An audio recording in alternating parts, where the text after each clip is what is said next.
Assalamualaikum warahmatullahi wabarakatuh. Perkenalkan, nama saya Gilang Fadha dari SKKL 2. Saya di sini akan mempresentasikan tentang faktor-faktor pembentukan integrasi dalam bingkai Bhinneka Tunggal Ika. Rumusan masalah. 1. Kebinekaan harus dimaknai masyarakat melalui pemahaman dengan berdasarkan A. Multikulturalisme.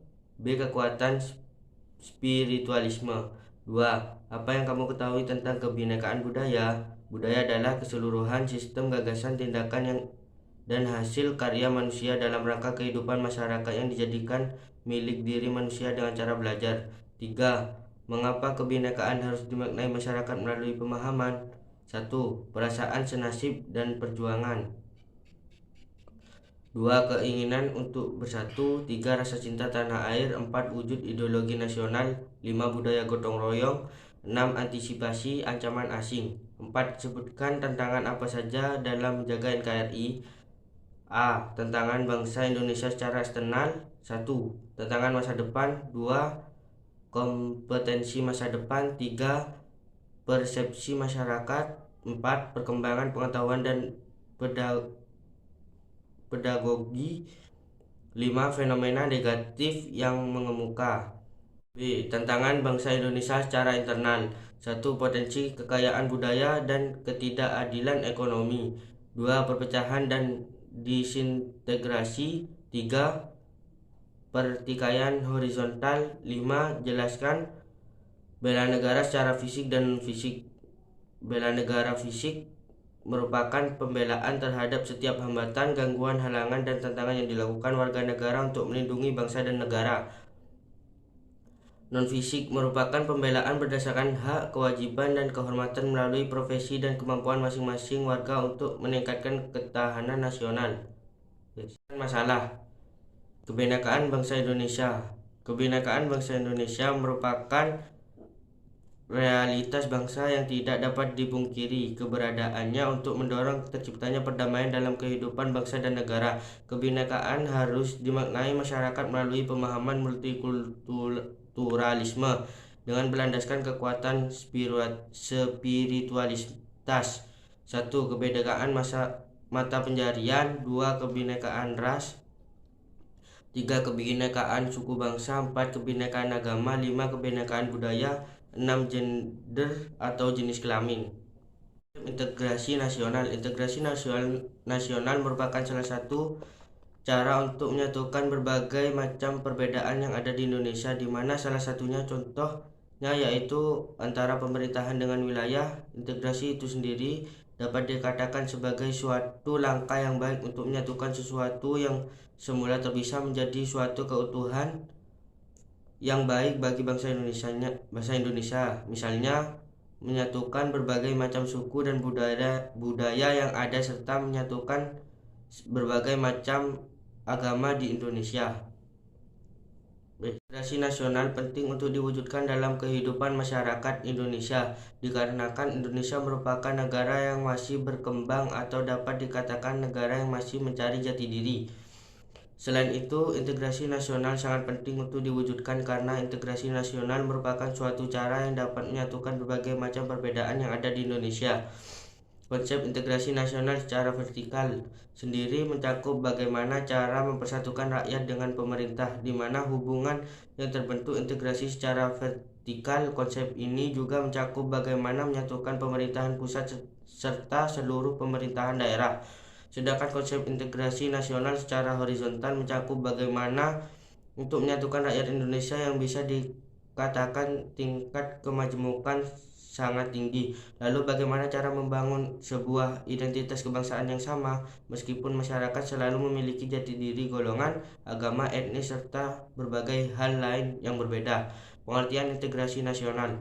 Integrasi nasional merupakan salah satu cara untuk menyatukan berbagai macam perbedaan yang ada di Indonesia, di mana salah satu contohnya yaitu antara pemerintah dengan wilayahnya. Syarat-syarat integrasi nasional. Syarat keberhasilan suatu integrasi di suatu negara adalah berbagai berikut. Anggota-anggota masyarakat merasa bahwa mereka berhasil saling mengisi kebutuhan antara satu dan lainnya. B. Terciptanya kesepakatan konsensus bagaimana mengenai norma-norma dan nilai-nilai sosial yang dilestarikan dan dijadikan pedoman. 3. Norma-norma dan nilai-nilai sosial dijadikan aturan baku dalam melangsungkan proses integrasi sosial. Pembentukan dan faktor penghambatan integrasi nasional. Faktor pembentukan integrasi nasional: 1. Perasaan senasib dan seperjuangan. 2. Keinginan untuk bersatu. 3. Rasa cinta tanah air. 4. Wujud ideologi nasional. 5. Budaya gotong royong. 6.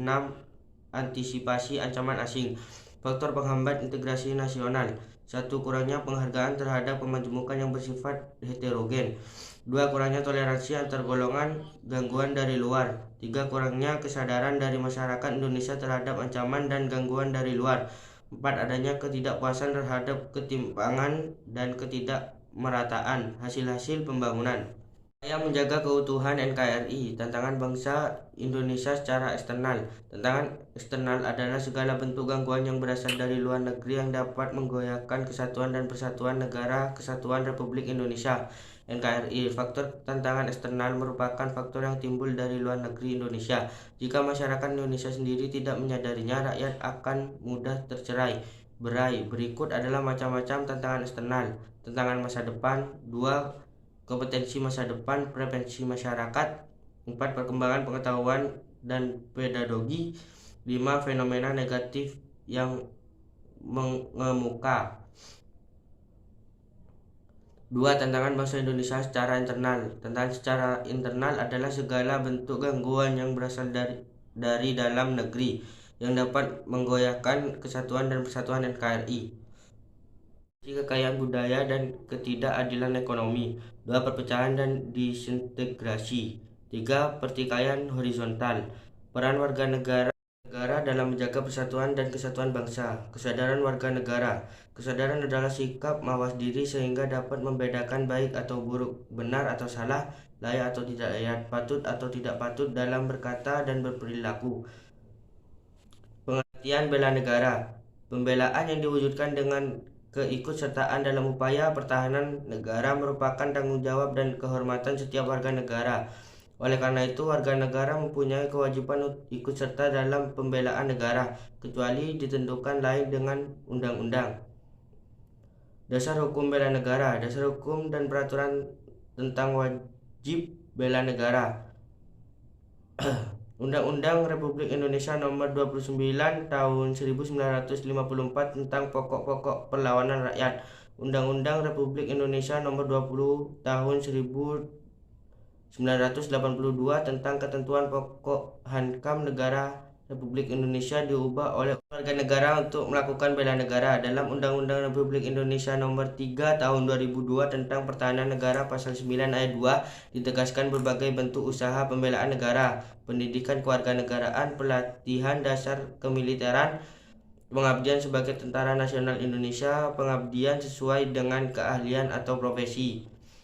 Kesimpulan, integrasi nasional bermakna bahwa pentingnya mempersatukan pemerintah pusat dengan pemerintah di tingkat daerah dan mempersatukan rakyat majemuk hidup dalam berbagai golongan primordial yang beraneka ragam nilai lembaga serta adat kebiasaannya sehingga merasa bagian dari satu bangsa yang sama. Negara tidak memihak kepada suatu golongan yang paling kuat atau yang paling besar demi kepentingan seseorang sebagai pusat yang tidak dapat dipisahkan. Sekian, terima kasih. Assalamualaikum warahmatullahi wabarakatuh.